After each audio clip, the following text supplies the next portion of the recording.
everybody, and welcome to your Top Human Rights Organization Review. I am your host, Bryce Dolan.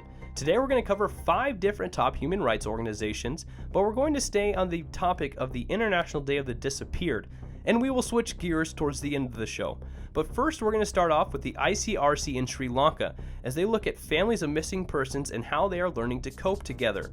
Then we'll move over to the Human Rights Watch, as they show us what Thailand is doing to break the silence on the Day of the Disappeared. And then Protection International shows what exactly Kenya is doing to help stop the hundreds of enforced disappearances and killings. And then switching focus from the Day of the Disappeared, Human Rights Foundation calls on Angola to withdraw a secret social media bill. And then we're going to end the show with Amnesty International. We take a look at Australia's shame and warning to Europe. Now, in Sri Lanka, the ICRC has reported on commemoration activities such as religious ceremonies or building or dedicating items or planting trees that families are doing to help remember their missing persons. Now, these are all ways in which these relatives support one another as part of this accompaniment program. Now, the accompaniers help set up a peer support group of 6 to 8 people from the same area. Then they meet for the next 3 months. The session gives people an opportunity to share their grief and their day-to-day struggles and to discuss ways to help cope. Well, relatives of missing persons talk about their roles in their households as wives, mothers, fathers, sisters, or daughters, and this helps them realize their significance within their family units and their communities. Now, they share their emotional, psychological, physical, and relational struggles that result from the absence of a missing relative, but then they go on to remember them through positive memories. Now, participants talk about their support network through illustrations, which often enable them to realize that they are not alone. Now, they share tributes to the missing persons with the group in the form of a poem, a song, or even the missing person's favorite food. Now, the cycle of group sessions formally ends with a commemoration event, which the families themselves plan. Now, these events are a significant experience for them as they bring some degree of comfort. Now, Ashoka and Ganshama, both members of peer support groups, believe that these bonds with their group members will last a lifetime. We speak to each other on the phone almost every morning, says Ganshama. That's how close we have become. A member of Ashoka's support group says that though they are from the same community, their homes are quite far from each other, but they will still continue to meet. Now, on to Human Rights Watch in Thailand. Thailand's government has failed to abide by its pledge to make enforced disappearances and killings a crime under Thai laws. Now, after years of advocacy by human rights groups, the Thai government on May 24th, 2016 announced it would submit a bill to the National Assembly that would criminalize torture and enforced disappearances. So hold up, ladies and gentlemen, they're going to submit a bill to try and criminalize torture and enforced disappearances, which means it's not criminalized in Thailand right now. That's just crazy to me. Those two subjects especially need to be criminalized. Now, all this is great, but the government also said it would ratify the International Convention for the Protection of All Persons from the Enforced Disappearance. However, the government provided no time frame for implementing these pledges. Now, Brad Adams, Asia's Human Rights Watch director, was quoted saying, "Another year has passed with the Thai government failing to address the grave problem of enforced disappearances in the country. As a result, abusive officials continue to evade the punishment they deserve because Thai laws still don't criminalize these cruel practices." Now, since 1980, UN Working Group on Enforced or Involuntary Disappearances has recorded 82 cases of enforced disappearances in Thailand. Now, since 1980, that doesn't seem like too many, but Human Rights Watch and other human rights groups working in Thailand believe that unfortunately the actual number is much higher. This is due to some families of victims and witnesses remaining silent for fear of consequences from the government and because the government lacks an effective witness protection program. Now, Human Rights Watch has repeatedly urged Thai authorities to take all necessary steps to end the practice of enforced disappearance. Now, of particular concern is the military's ongoing use of secret detention centers. Now, they use these facilities for dissenters and suspects in national security cases. Thai authorities need to follow through on their pledges to end enforced disappearances, which devastates families as well as victims, Adams said.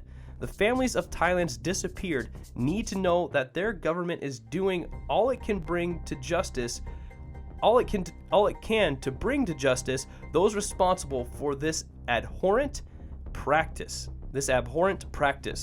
Now, we will see what the government will do here in this next year, because obviously they haven't done anything this year. Now, moving on to Protection International in Kenya.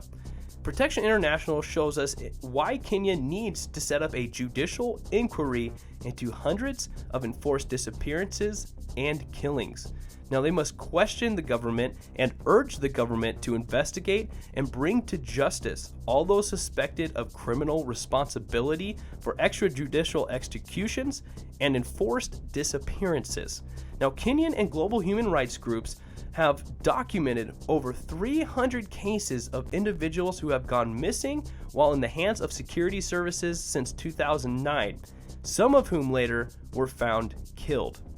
Now, enforced disappearances have become a widespread practice and a dark stain on the fabric of law enforcement in Kenya that can only be sustainably addressed by bringing to account the suspected of responsibility through fair trials. But fair trials cannot take place without prompt, impartial, and effective investigations into the myriad of cases of disappearances and executions. This was quoted saying by Peter Kiyama, the executive director of the Independent Medico Legal Unit, also known as the IMLU. Now, many of the enforced disappearances have taken place in the context of operations against perceived members or sympathizers of the Somalian-based Islamist militant group Al-Shabaab. Now, Kamu Nuji, the executive director of the National Coalition of Human Rights Defenders, said, Kenya should instead insist on strict respect for human rights and due process at all times, including its security operations. This must begin with ensuring criminal accountability for both individual police officers and their superiors who knew or should have known of the enforced disappearances and killings and failed to take all necessary measures to prevent or repress them. Now, we will keep an eye on Kenya and see if anything changes for the better in this next year. Unfortunately, it's not looking like things are moving along too quickly. Now, next, Human Rights Foundation calls on Angola to withdraw their State of Journalist bill and ask the National Assembly to make it public and reject it immediately. Well, the unpublished bill will hand control and censor all media outlets in Angola, including social media and the internet, to a new government-controlled supervisory body called the Angolan Social Communications Regulatory Body. A fancy name for saying, we're not going to let you have free speech or freedom of press. Now, from Nigeria to Angola, authoritarian regimes are busy passing bills intended to upgrade free speech repression to cover new internet-based outlets of human expression, said Human Rights Foundation President Thor Halvorsen.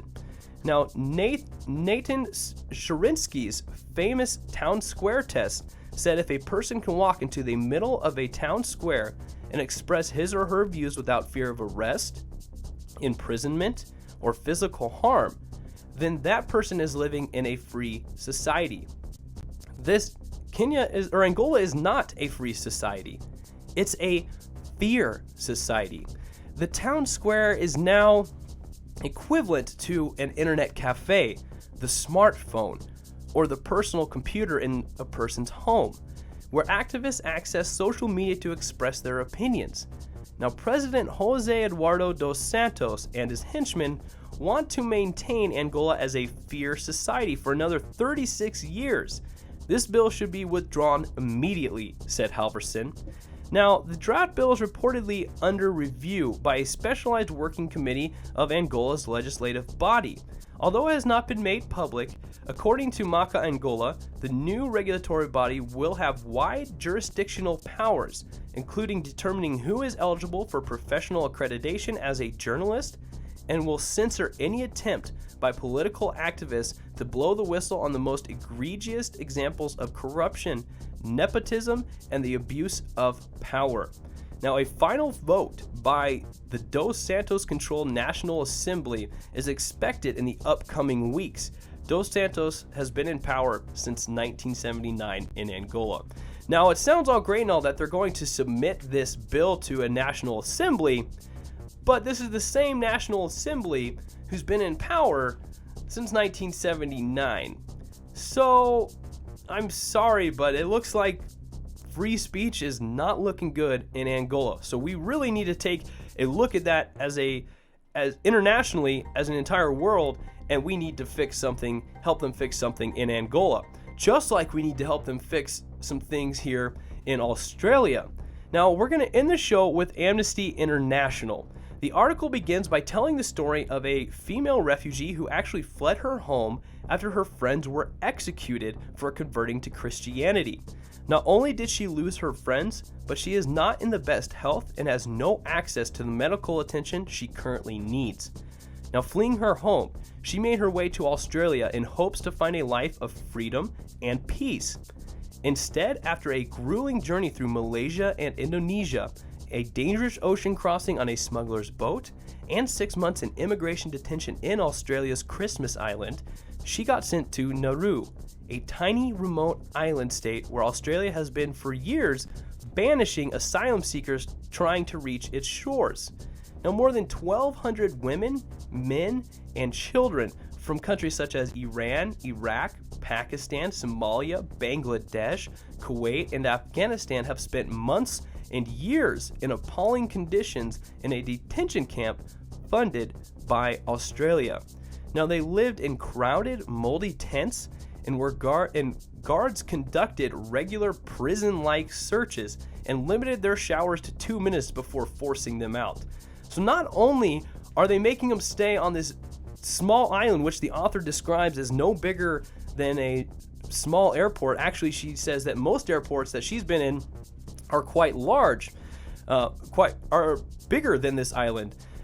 But instead of letting them through to Australia, they strand them on this island, give them no medical care, give them just the barely essentials to survive, and then they force them out of showers, basically conduct cell checks like they do in prisons, and I'm sure they turn over their beds, rip out all the drawers, make sure there's no contraband, and I can only imagine what that would be like, especially when you don't have much, and the things you do have are just getting tossed around. Now, according to Anna Neistat, the senior director for research at Amnesty International, claims that she has worked and done research in a number of conflict zones over 15 years. But she has never seen such high rates of mental trauma, self-harm, and suicide attempts among children and adults. Now, health problems are simply not being addressed. She spoke with people who have suffered several heart attacks while being on the island. Others also have major complications from diabetes, kidney disease, untreated broken bones, and a number of different infections. In most cases, most people only got blood tests and Panadol. Now, the latest detailed exposure of what this Australian model is like in reality has received extensive coverage in Europe. And this is significant, especially for the hundreds of refugees in Australia's offshore prisons. It's a renewed hope that Australia will finally fulfill its international obligations and allow them to settle in a place where they can get the assistance they need and the protection they deserve. Now, you can find the link to this article and all the other articles in the description below. Please subscribe to our YouTube channel, give us a like on Facebook, and follow us on Twitter. But ladies and gentlemen, this was your Top Human Rights Organization Review, and I was your host, Bryce Dolan.